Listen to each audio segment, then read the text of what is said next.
The storm came down the mountain fast. By midnight it was the kind of rain that turns roads into rivers and makes a man grateful for solid walls and a good roof. Brent had been asleep for 2 hours when Zeus woke him. Not with a bark. Zeus almost never barked. He woke him the way he always woke him when something was real, by sitting beside the bed and breathing differently. Closer. Quicker. The rhythm of a dog who has found a direction and is waiting for the person beside him to open his eyes. Brent was on his feet before he was fully conscious. 22 years in Marine Recon had a way of doing that to a man. He pulled on his jacket and boots in the dark, clipped Zeus's leash from the hook by the door, and followed the dog out into the rain without asking him any questions. Zeus pulled him down the mountain road in the dark, steady and certain, for a quarter of a mile. He stopped at the old covered bridge over Hatcher's Creek. The creek was running brown and high. The old bridge had been partially undermined on the downstream side. And pressed against the failing railing, half of its front end over open water, was Henry Price's truck. Brent could hear the old man's voice through the rain. Thin. Controlled. Calling for help the way a man calls who has been calling for a long time and is beginning to doubt whether anyone will hear. Brent heard it. He said to Zeus, "Stay on the bank." He went in. Brent Calloway had grown up in the mountains. Not these mountains, he had come to Ashby Falls, North Carolina from a different hollow on a different ridge and a different life, but he understood the specific language of Appalachian country. The way rain moved through a watershed. The way a creek that looked manageable could become something else entirely within the space of an hour. He was 53 years old. Lean and built close to the ground in the way of men who have spent decades moving through terrain rather than over it. His hair was dark with silver in it now, cut short out of habit. His face had been worked on by weather and time and a career that took him to places that did not appear on maps that civilians used. His brown eyes carried the particular quality of attention that does not miss things. He did not talk a great deal. He had found, coming home from the last deployment, that the words he had available to him and the words the situation seemed to require did not often match. He had served 22 years in the United States Marine Corps as a scout sniper and, for the last 8 of those years, as a recon operator, the kind of work that required a man to move through hostile terrain, observe what was there, and come back with accurate information without anyone knowing he had been. He had done this work in 3 countries and under conditions that he did not discuss with people he had not served with. He had left the Marines on his own terms. No fanfare. No farewell ceremony requested. He had simply reached the point where the work had taken more than he had left to give it, and he had made the decision with the same clarity he applied to everything else. He had found Ashby Falls by following the mountains south. The town sat at the head of a cove in the Blue Ridge foothills, a community of 800 people whose families had been there long enough that they had stopped keeping track of how long. He had bought a cabin at the edge of town for cash and spent the first year repairing it and not talking much, and the second year working day labor for anyone who needed a fence built or a roof patched and still not talking much, and somewhere in the third year the town had decided he was one of them without ever formally announcing it. Zeus had been with him the whole time. The dog had been a military working dog at Camp Lejeune, a patrol dog, retired early due to a knee injury that had been surgically corrected well enough for civilian life but not for the weight of active duty work. Brent had driven to Lejeune specifically to adopt him. He had worked alongside military working dog teams for most of his career. He knew what those animals were capable of. He also knew what they needed when they came home. The 2 of them lived in the mountain cabin and spent the days quietly. Brent worked. Zeus worked the fence line and the edges of the property with the systematic precision of a dog who had never truly retired from the practice of being useful. In the evenings they sat on the porch and watched the light leave the mountains. On the nights when sleep would not come, when the specific detailed memories of specific detailed places surfaced with the particular cruelty of things that had actually happened, Zeus would come and press against his leg and breathe steadily, and Brent would follow the sound of it back to the present moment. Back to the Blue Ridge. Back to the cabin. Back to a life that did not require him to be what he had been. He had not planned on being needed for anything larger than fence work and roof patches. Zeus had not asked his opinion on the matter. The rescue took 40 minutes. The downstream railing of the covered bridge had given way in the flood surge, and the front end of Henry's truck had dropped at an angle toward the water. The door on the driver's side was jammed against what remained of the railing structure. The passenger side was over open air and churning creek. Brent assessed it in seconds. He had spent years assessing worse. He tied Zeus's leash to the upstream railing post and moved to the truck. He talked to Henry through the driver's window, keeping his voice level and unhurried the way he had learned to talk to people in situations that required them to remain functional rather than become frightened. He told Henry his name. He told him exactly what he was going to do. Henry said, "Son, I have been in worse positions than this." Brent said, "I know. But I'd still like to get you out of this one." He worked the door with his hands and then with the short pry bar he had brought from the truck bed by memory. He kept one there the way he kept certain other things, out of habits formed in environments where what you did not have was often the thing you needed most. The door came open on the third attempt. Henry Price at 79 was still a tall man. Lean, white-haired, with the specific economy of movement of someone who had spent a lifetime working rather than exercising. He came out of the truck with the help of Brent's arm and did not say anything for a moment, which Brent recognized as the specific silence of a man who has just understood how close something was. They made it back to the bank as the bridge shifted again downstream. Zeus met them at the bank. He pressed against Henry's leg without being asked, and Henry looked down at the dog with those sharp blue eyes and put his large weathered hand on Zeus's head. He said, "Good dog." Zeus leaned into the hand slightly and held still. They got Henry to Brent's truck. Brent called Sarah Price, the name was on a card Henry carried in his wallet, granddaughter, emergency contact, and she arrived in 12 minutes, which told Brent she had been worried before the phone rang. She stood in the rain looking at her grandfather in the passenger seat of a stranger's truck and at the collapsed section of the old bridge downstream and at the lean man in the wet jacket who was leaning against the truck door with a German shepherd at his side. She said, "Who are you?" Brent said he was the neighbor from up the mountain. Sarah looked at what was left of the bridge. She had been a practical woman her whole life. She said, "Thank you." Henry said from the passenger seat, "His dog heard me." Sarah looked at Zeus. Zeus looked back at her with amber eyes. Then Henry said something that changed the direction of the evening. He said he supposed it was fitting that someone had finally listened, because there were a lot of people in this county who had been making sure not to listen to him for the past 18 months. Sarah said, "Grandpa." Henry said he was fine and he was telling the man who had just pulled him out of a flood the truth.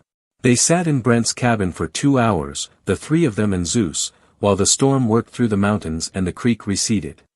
Henry told the story the way old men tell things, not in a straight line, but in the way a line that curves comes back to the same point from a different direction.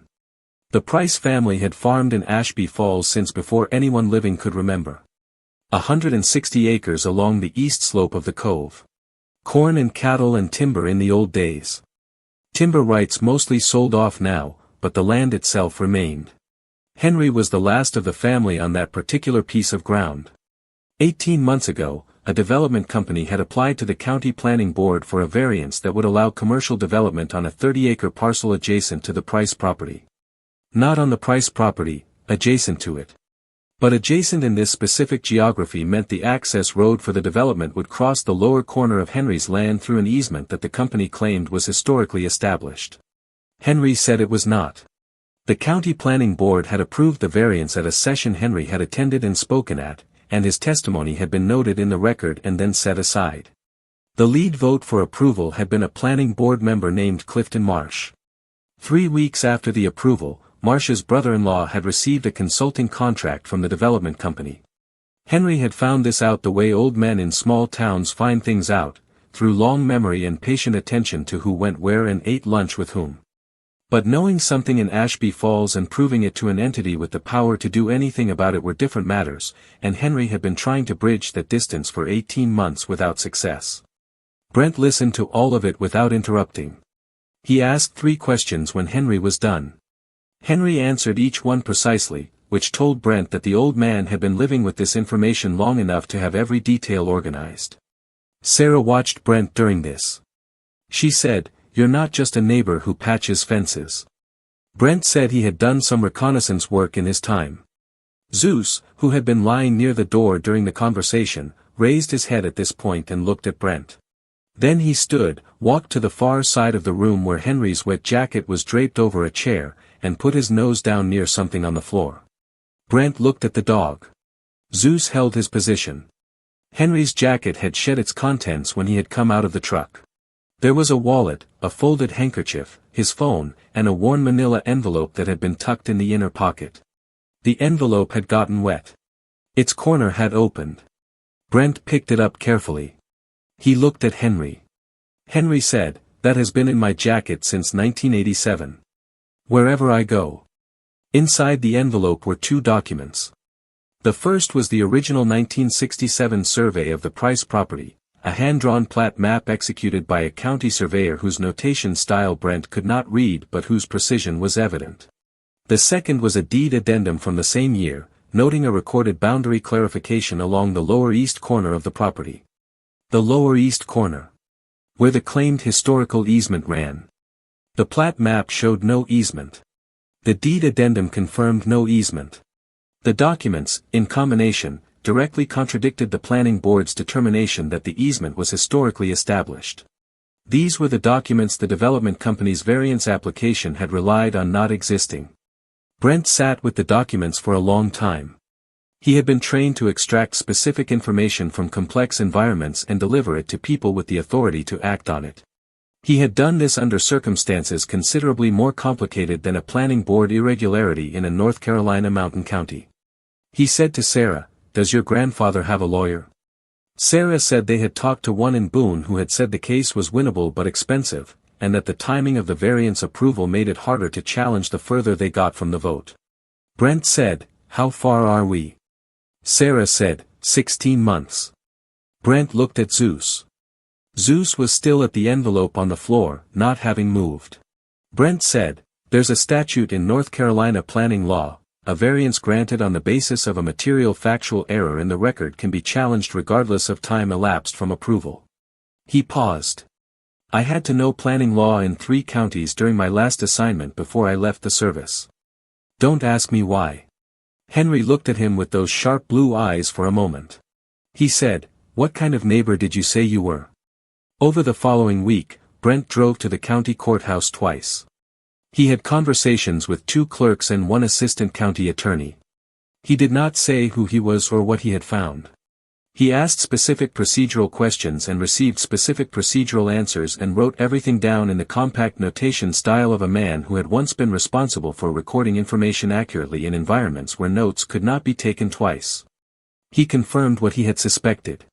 The variance application file contained a reference to an easement survey dated 1951, before Henry's 1967 plat correction. The 1967 documents had not been submitted to the planning board during the variance hearing. Someone had known they existed and made sure they were not included. That narrowed the question considerably. Someone with access to the county planning records had known about Henry's 1967 survey and had structured the variance application to avoid it. Clifton Marsh had been on the planning board since 2009. Brent drove past the Price farm on his way home from the courthouse. He stopped at the gate and looked at the land. 160 acres of East Slope Blue Ridge, the kind of country that looked exactly the same as it had looked in 1967 and before that. The kind of country that required someone to decide to protect it. Zeus looked out the passenger window at the farm. Brent said, "I know." He drove home and called Sarah. The planning board held its monthly meeting on the first Tuesday of every month in the county administration building in the town of Mercy, 14 miles from Ashby Falls. Brent had never attended a planning board meeting in his life. He arrived 7 minutes early in his clean dark jacket and sat in the back row. Zeus was not with him. This was not a space for the dog. He had left Zeus on the cabin porch with water and the instruction to wait, which Zeus did the way he did everything, without complaint and with complete attention to the direction his person had left in. The meeting had 12 agenda items. The price variance was not on the agenda. That was fine. Brent was not there for the agenda. He was there for Clifton Marsh. Marsh sat at the board table in the pressed casual clothes and wire-rimmed glasses of a man who had been comfortable in that chair for a long time. He ran through the routine agenda items with the ease of long practice. He was friendly with the people around him. He was exactly what a planning board member in a small North Carolina mountain county was supposed to look like. During the public comment period, Brent stood up. He stated his name. He stated his address. He said he was a resident of Ashby Falls and that he had a matter to bring to the board's attention regarding the variance approval for the Crestline development application, approved 18 months ago.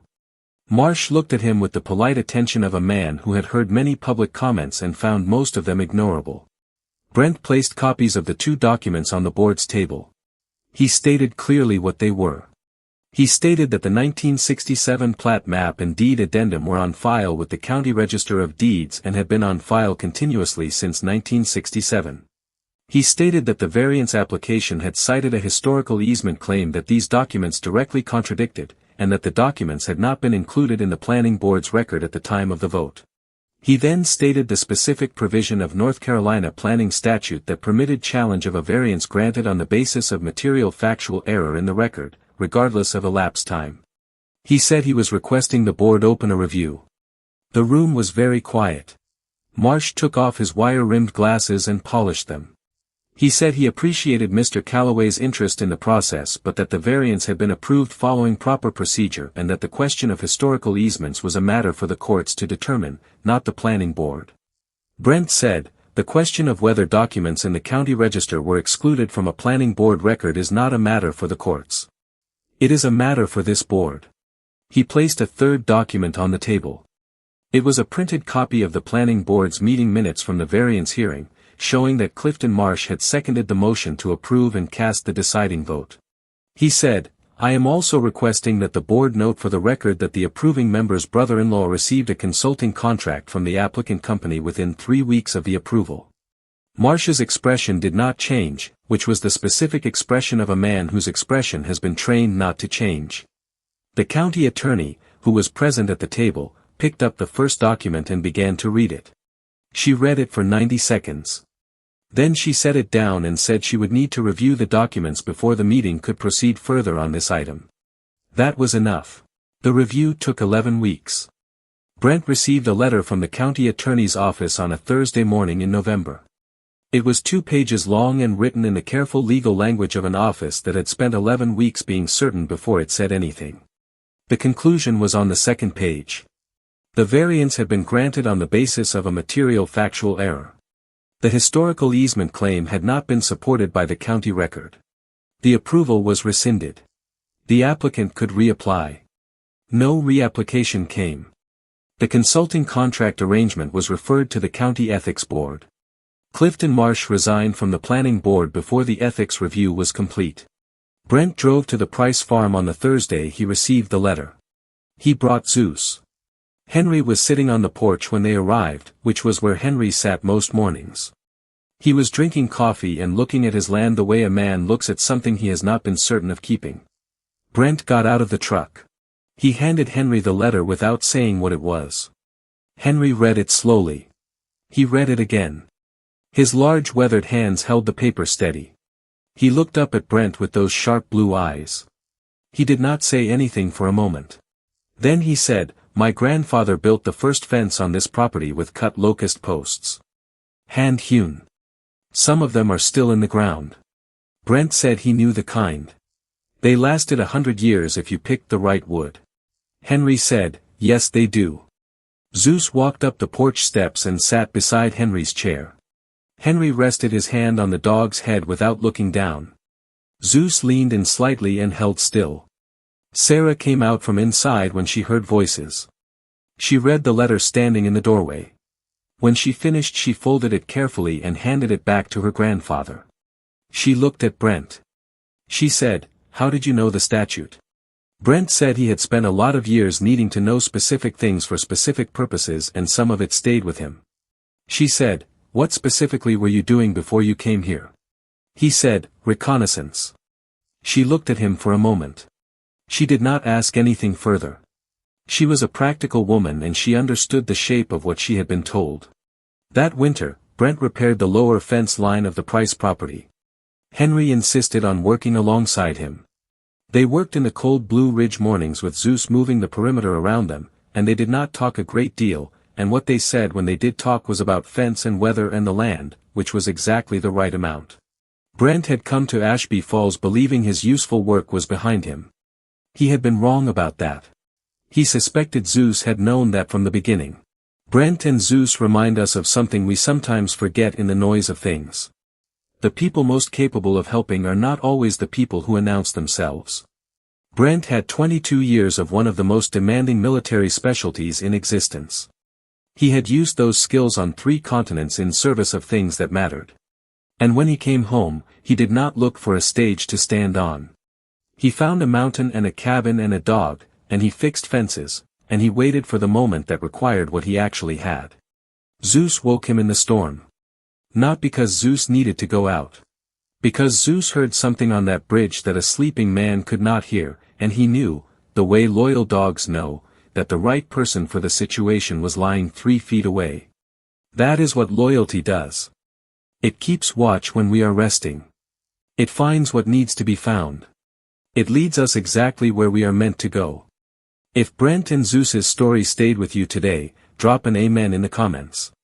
Share this with someone who needs to be reminded that the right person for the moment is often already there, they just haven't been asked yet.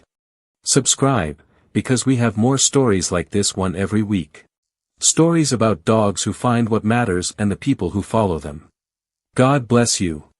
And God bless the ones who keep watch while we sleep.